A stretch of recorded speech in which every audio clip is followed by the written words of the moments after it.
I just finished watching the 90-minute finale of the White Lotus Season 3, and I'm still processing the absolute carnage that unfolded on screen. 5 deaths in one episode. This Thailand-set season wrapped up with easily the most shocking conclusion we've seen from the series yet. I found myself glued to my screen as characters I'd been following for 8 weeks met their bloody fates. The White Lotus has always been skilled at exposing the dark underbelly of privilege, but this finale took that commentary to new heights with its unflinching brutality and moral complexity. I have to start with the obvious. This finale was brutal. We finally learned who those gunshot victims from episode 1 were, and it was far worse than I expected. Not only did Jim Hollinger, Scott Glenn, get shot by Rick, but we also lost Chelsea, Rick himself, and 2 bodyguards in the ensuing chaos.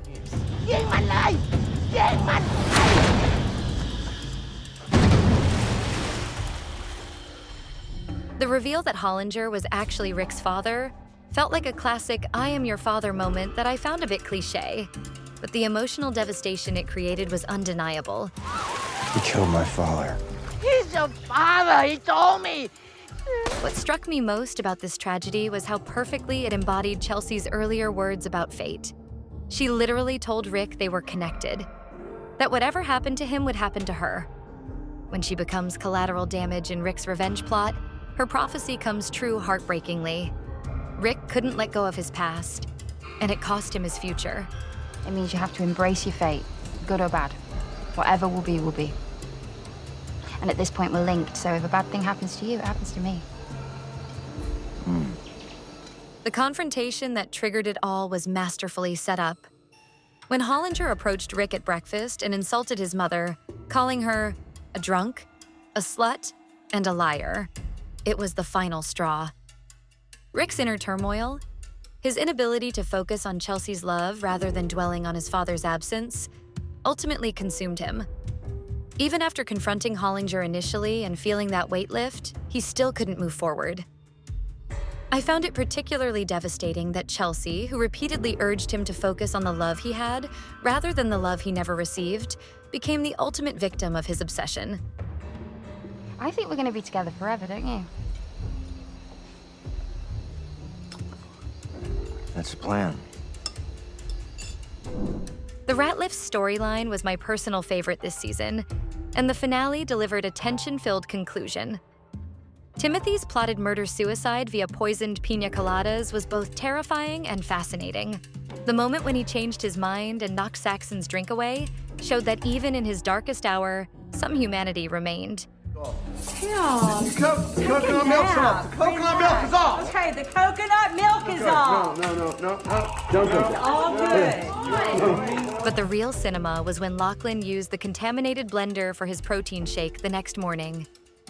Those haunting underwater scenes where he appeared to be dying, seeing the monks and his family above the water, were powerful imagery that connected perfectly with the Buddhist themes of the afterlife that ran throughout the season. I found it poetic that Lachlan, the only family member who claimed he could live without luxury, nearly died but was ultimately saved. I think I just saw God. His near-death experience made Timothy's revelation about their financial collapse seem trivial by comparison. Belinda's story arc might be the most tragic without being fatal. Watching her transform from someone disappointed by wealth in Season 1 to someone corrupted by it in Season 3 was masterfully done. When Zion negotiated $5 million from Greg for their silence, I was stunned by how quickly Belinda embraced the deal. The parallel between how she treated Pornchai and how Tanya treated her in Season 1 was brilliant storytelling. She became exactly what she once resented, someone who gives others false hope then abandons them when something better comes along. Some things have changed for me, and I'm going to be leaving Thailand tomorrow. That $5 million blood money completely changed her priorities, proving that money truly does change people. At first, Belinda appeared uncomfortable with Zion's demand for $5 million instead of the $100,000 Greg initially offered. But the moment she stormed out and Zion followed her, she revealed her true feelings. You better go in there and tell him. Her immediate shift from reluctance to eagerness once she heard the amount was jarring but believable.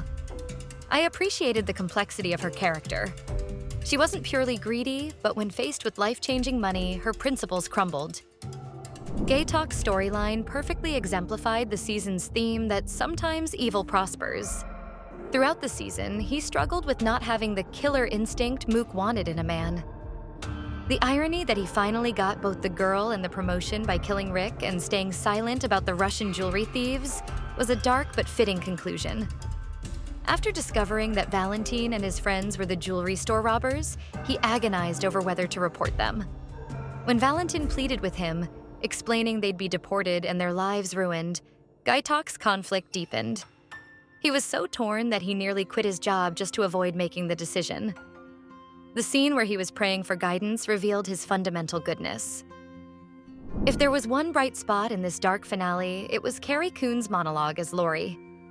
Her raw confession about spending the week feeling sad and comparing herself unfavorably to her friends was the most emotionally authentic moment of the season.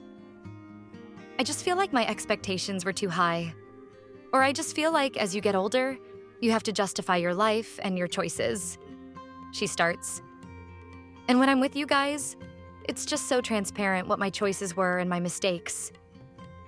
She then continues. I have no belief system. Well, I mean, I've had a lot of them.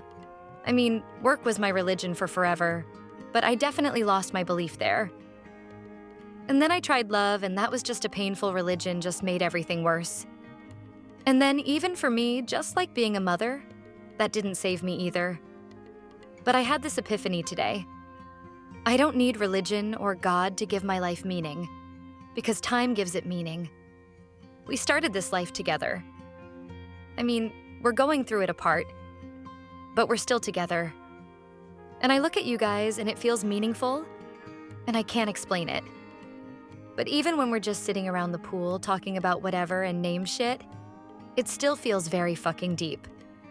I am glad you have a beautiful face, and I'm glad that you have a beautiful life. I am just happy to be at the table. And I'm glad that you have a beautiful life. And I'm just happy to be at the table.